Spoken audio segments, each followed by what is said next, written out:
name's Dave, and I want to go over a little situation that has been on my mind for some time. I just had a car recently stolen out of my front yard, and just the things that have happened the last year and a half, 2 years, a little situation I've been involved in, and I just wanted to go over that a little bit. Now, first of all, I want to say the police, I think, are very important. I really respect them. It's a tough job. I understand that.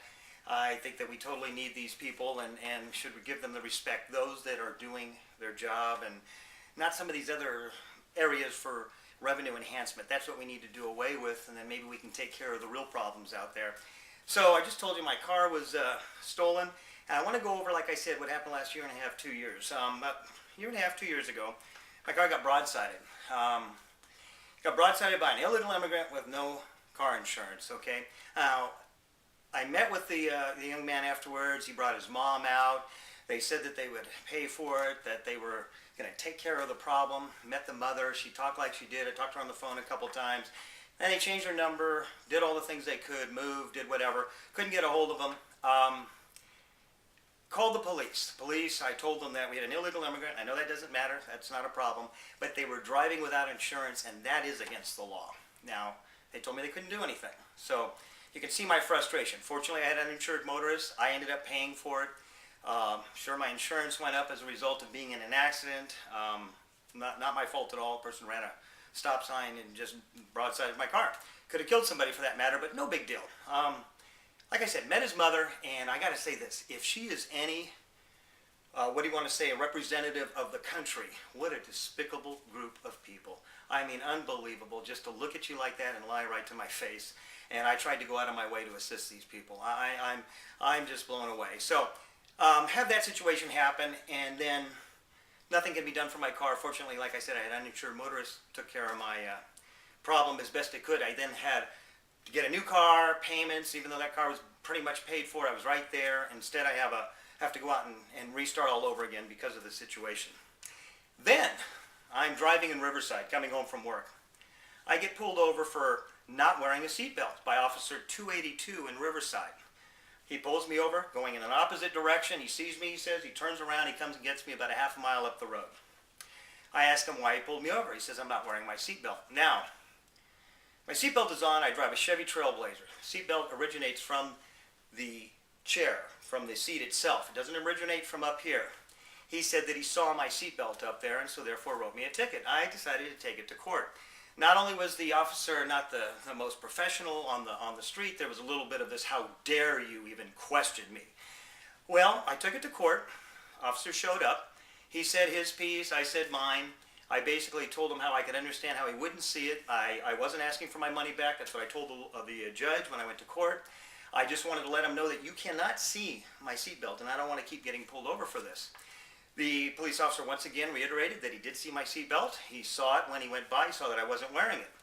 You can go to our website, positivenotnegative.com. You will see, we have pictures there. You will see that you can't see my seatbelt at all. It is 6 to 8 inches below the window. It does not sit up here at all. So he couldn't have seen my seatbelt. There was no seatbelt to be seen. If I'm not wearing it, you definitely can't see my seatbelt at all. So Officer 282, you were wrong. The judge told me that he said he saw your seatbelt. What do you have to say for yourself? I couldn't say anything. I explained it to him already. They didn't want to listen. He saw it. He saw that I wasn't wearing it. So I was wrong. So I went out to my car. I wrote a letter to the judge. Sent the letter in. We had to go through the clerk. The clerk gave it to the judge. I get a form letter back. That should be on our website as well. Form letter basically said, got your letter. We don't care. Nothing's going to change. Thank you very much, Judge. Okay. Now I'm driving out on the 138, out in the Palmdale area out there, and I get pulled over for talking on my cell phone. Now I'm driving in the opposite direction on the 138, big highway, going opposite directions, going freeway speeds. Okay, I get pulled over, comes back. I am now going to reiterate what Officer Thomas did out there, Highway Patrol. Thank you very much, Officer Thomas. I just really enjoyed your professionalism. Pulls me over, comes up passenger side. I'm going to try and depict me over here and her over here. She comes up to my door. I roll the window down and I say, hello, officer. Officer Thomas, standing at my window, says, you know, we have a law against that now in California. And I say, what is that? What law are we talking about? She looks at me and pauses, you're not allowed to drive and use anything in your hands. And I said, ma'am, I was not driving and using anything in my hands. She said, I saw you as I drove by. I said, ma'am, I was not using my phone when I drove. And she said, I saw your hand up by your face. This went on, this kind of conversation, and she just kept looking at me like, how, in disbelief, how dare you go against what I have to say? So finally I say, ma'am, will you just write the ticket up?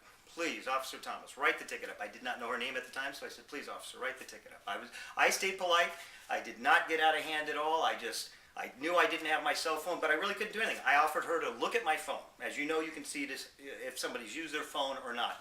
She just stared at me at that point, did not look at my phone.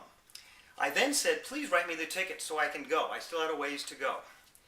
And I said, but please put down the correct time so that I can take my bill in and show the court that I wasn't on my phone, because I had been on my phone for a good hour, hour and a half. She pauses and looks at me for a good 3, 4, 5 seconds. Says, you were also speeding. And I then smile, put my hands here and say, okay, you're going to write me a ticket. Please write the ticket so that I can go. I just want to go. Officer Thomas says, so, it's okay to speed? I said, ma'am, you're here to write me a ticket. Please, write the ticket so I can go. Now, I did not throw this in the beginning. I had just been passed by 2 cars, a Ford F-150 red and a dark brown Element, one of those square vehicles. Now, these people were actually jockeying for position behind me, and then it went into 2 lanes, and that's where they passed me, right where Officer Thomas went by. She said she radared me at 79 miles an hour. I don't believe that. I'm sure she radared those other people at 79. At the same time, I was the only one DWWMing at the time, so therefore, I think that's what